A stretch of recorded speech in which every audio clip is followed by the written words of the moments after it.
Thank you everyone for coming here this evening. For those of you who braved the rush hour traffic, which I'm sure there's a few of you here.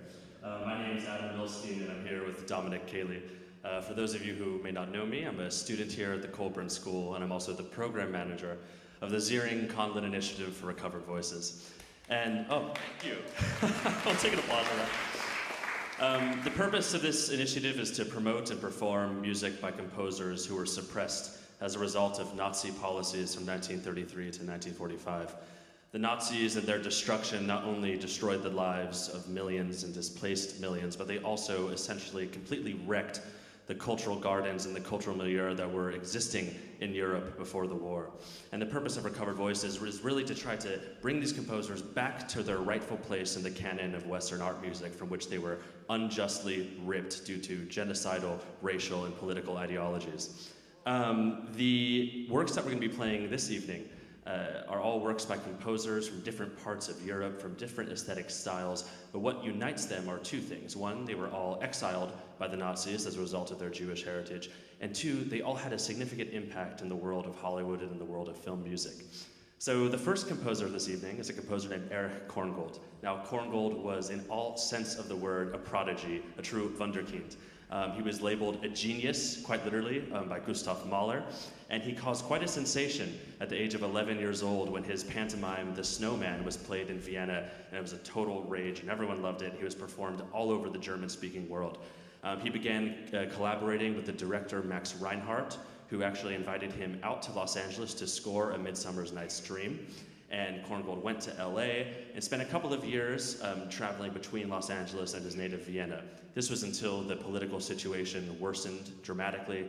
Korngold got his family out. He was not able to return to Vienna, and during the years of the war, he remained in Hollywood. And during this period, he also absolutely refused, in his words, to write for the concert hall so as long as that monster Hitler was in power. But during this time, he created some of the most beloved and influential film scores of all time. He worked a lot on Errol Flynn movies, The Adventures of Robin Hood, and Captain Blood, and King's Road, just to name a few. And after the war, he returned to Vienna, but he was not met with the same warmth that he had before the war, quite the opposite. There's multiple reasons for this. One of them being that some of the people that occupied major roles that time in Vienna following the war were former Nazis, and they controlled sometimes who was programmed and who was not. And Korngold decided to return back to Los Angeles because there were such failures of his concerts post-war in Vienna. And he ended up passing away in Toluca Lake. Now, the work we're going to play for you today is one of his early collaborations with the director Max Reinhardt.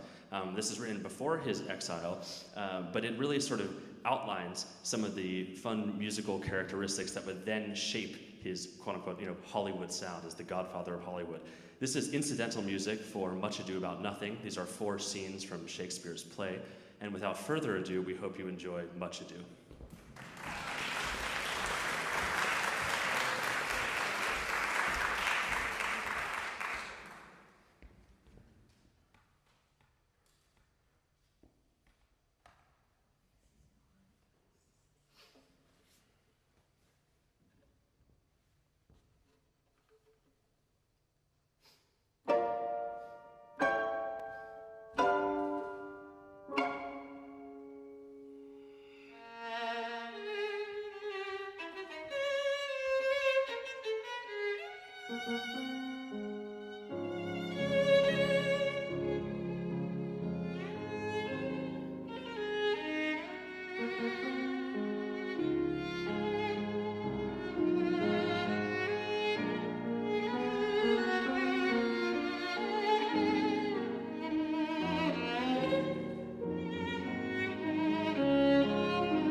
So next on our musical tour, we're going to take a trip to Italy, actually. And the next composer is a man named Mario Castelnuovo-Tedesco. And Mario was an Italian Jew. He was born in Florence. His family actually lived in Siena for about 400 years, following their expulsion from Spain during the Inquisition. And when Mario was in Europe, he had an illustrious career. He was writing prolifically. He was performed by some of the greatest musicians of the 20th century, including Jascha Heifetz and Gregor Piatigorsky, to name a few. He was championed by Toscanini. And as a pianist, he also played all over the world, and notably at Carnegie Hall as well, with one of his piano concerti. But when Mussolini came into power, after a few years, Mussolini decided to adopt the same racial laws that the Nazis had, and Mario quickly read the writing on the wall. This instance was sparked when one of his works was supposed to be performed live with one of the Italian national symphonies, and that radio broadcast was suddenly canceled. And after a series of mounting anti-Semitic incidences in Italy, he decided he had to flee. So, actually aided by Toscanini and Jascha Heifetz, who sponsored his visa, he came with his family first to New York, and then eventually to Hollywood. He made it out here. I know, shouts out to Hollywood, just like Korngold. And Mario, when he was in Hollywood, actually Heifetz helped him get a contract with a few of the studios here, and he ended up in his career working on about 200 films. But what's especially notable about Mario and his impact on film history is that he had 100 composition students. And a few of them you might have heard of, like Andre Previn, Henry Mancini, Jerry Goldsmith, and very notably, John Williams actually studied with Mario. So he has a really lasting impact on what became the Hollywood sound. The work we're going to play for you today is his Sonata Quasi una Fantasia, and it was written in 1929, again prior to his exile. But this work is incredibly cinematic. It's huge in scope. It has all these beautiful themes. There's a lovely tarantella that happens throughout. It's played in one movement, so it's a pretty substantial work, so fasten your seatbelts. And also, if you listen to the various melodies that happen in the first couple of movements, they come back in full force in the final movement and then ends very quietly. So we hope you enjoy Mario Castelnuovo-Tedesco, Sonata Quasi una Fantasia.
composer named Alexander Tansman. This is his sonatine. Tansman was a Polish composer, but actually a lot of his musical career happened in Paris, which became his adopted home of France. And when he went to Paris after his time in Poland, he actually hung out a lot with Maurice Ravel. And Ravel introduced him to the very famous Parisian salons of the era, and he was also introduced to many other composers that were very famous, including Stravinsky and Prokofiev, amongst others. And he had a very illustrious career before the war. He was performed all over the world, and actually he went on tour with Maurice Ravel in the 1920s, and he met George Gershwin, who became very good friends with, and also Charlie Chaplin. And he actually ended up dedicating a piano concerto to Charlie Chaplin a little later. And they actually introduced him, well, he knew a bit about jazz music, but they took him to jazz clubs in New York, and Tansman became infatuated with jazz. And then the piece you're gonna hear a foxtrot of the third movement, which is some of the jazz influence. When he went back to Paris, after a while, Vichy France was established, and quickly Tansman realized that his music was being banned everywhere, he was being persecuted, and he had to leave France immediately. And actually, Charlie Chaplin, amongst others, helped him get out of France with his two young daughters at the time, and they ended up here again in Hollywood, where he ended up sustaining himself and his family by writing for film. He was actually nominated for an Academy Award for Paris Underground. And during this time, he still wrote prolifically for the concert hall, and he was part of the so-called Weimar of the Pacific, which was a group of exiles, of artists and intellectuals and composers, including Thomas Mann. And he also hung out with Mario Castelnuovo-Tedesco, who you just heard. He spent time with Erich Zeisel. He got closer with Igor Stravinsky here in Los Angeles. And he knew Schoenberg, although Schoenberg had some not so very nice words about Tansman, but that's a completely different story. Anyway, so Tansman, though, really missed Paris, and when the war was over, he was determined to go back. So he went, and much to his dismay, he found that, again, all semblance of his career in Europe was totally destroyed, as was the case for some of these other composers that were exiled. Their whole group of champions and supporters and teachers and fellow artists, many of them were murdered or exiled. And he had to basically start from scratch again with his career in Europe. And even though he was performed so much before the war, and he wrote about 400 pieces in his lifetime, we don't really play him that much in the United States, which is such a shame. He's known a little more in his native Poland, but we're really excited to play the music of Alexander Tansman. And if there's any flute players in the audience, is there anyone? Oh, I had a feeling. Wind players don't always come to string things, but we have to change that. It's the vice versa as well. Anyway, but if you are a flute player, you can also play this sonatine. So there are 5 short vignettes written in the 1920s before Tansman's exile, but they're really charming, really lovely pieces, and a little palate cleanser, if you will, after a kind of heavy first half. So we hope you enjoyed the sonatine.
again so much for coming here today. And for those of you wondering, this is a page turner. Sometimes security thinks it's a bomb threat, but it's not.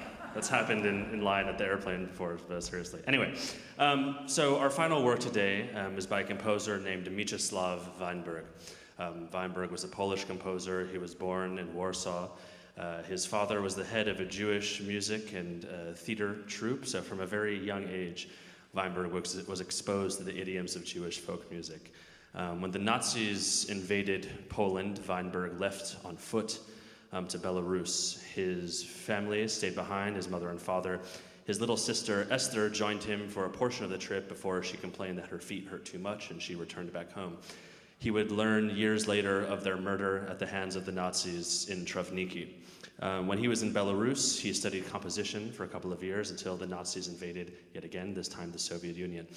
At this point, Weinberg went all the way east to Tashkent, Uzbekistan.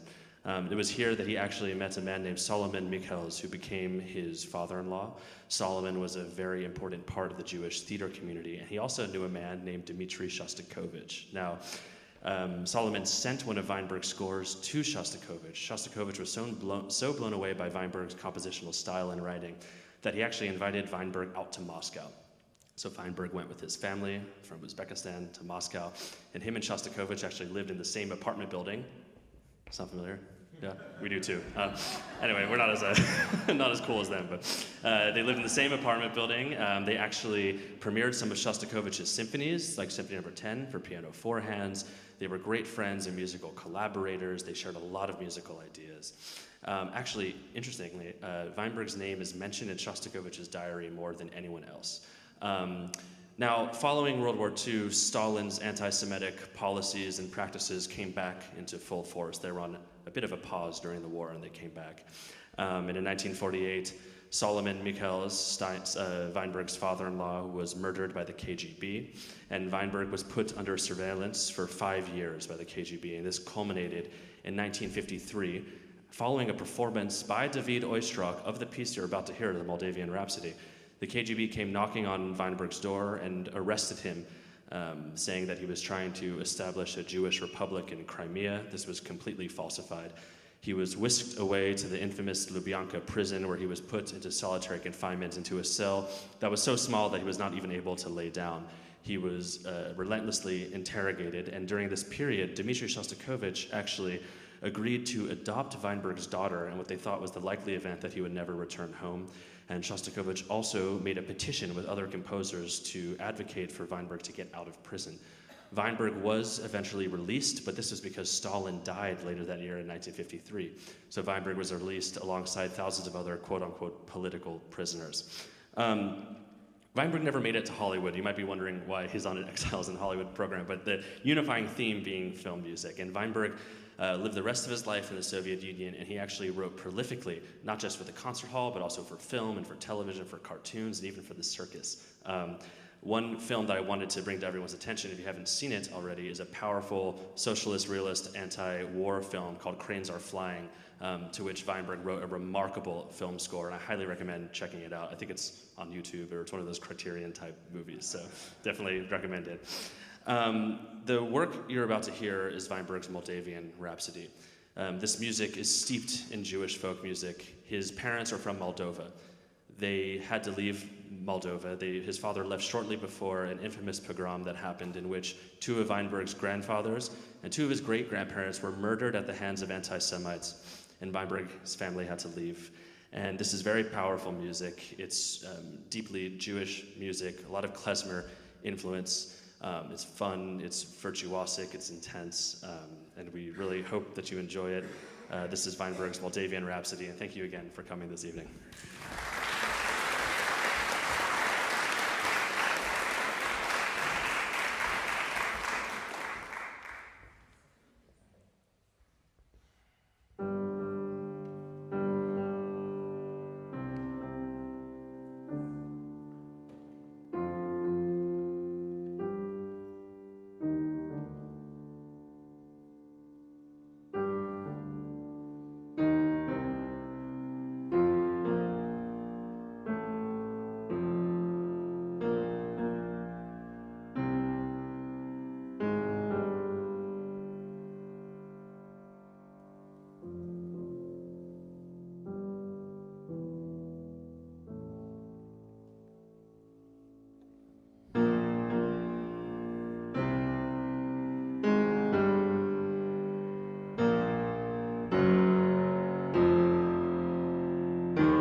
Little song. Thank you all so much again for being here. It just means the world to have all of you here and hearing this music. And our real goal is that you just dig into these composers. There's so much music out there that needs to be heard, that needs to be listened to, and these composers need to be back in their rightful place. The Nazis ripped out of history books 2 generations of these composers, and it's up to all of us as musicians and as audience members alike to know their stories and to know their music. So if anything today, please go home and just listen to more and come back to more Recovered Voices shows. And for the musicians in the audience, I know there's a couple here, hopefully, please play some Recovered Voices music. It's great stuff. So our final piece that we're going to play, a little encore, is a work by Erwin Schulhoff. Some of you may have heard of Schulhoff already. Thank you for the applause for him. Great.